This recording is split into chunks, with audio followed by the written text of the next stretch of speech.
Ikinasa ng project sa Bangsamoro at Bangsamoro Information and Communications Technology Office ang coordination meeting upang palawakin ang access at teknolohiya para sa mga benepisyaryo ng programa.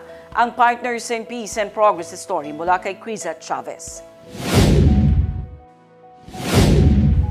Matagumpay na naisagawa noong February 16, 2026 ang isang coordination meeting sa pagitan ng Project Salam Bangsamoro at Bangsamoro Information and Communication Technology Office upang palawakin ang access sa teknolohiya para sa mga benepisyaryo ng programa.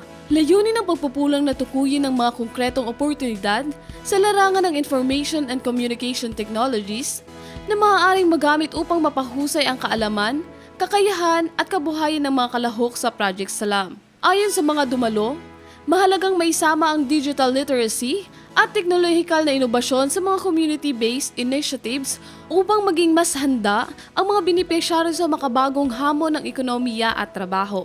Sa pamamagitan ng koordinasyong ito, inaasahang magkakaroon ng mga sistematikong ugnayan sa pagitan ng program implementers at ICT sectors upang maitaguyod ang mas inklusibo at makabagong pag-unlad sa Bangsamoro. Criza Chavez, iMinds, Philippines.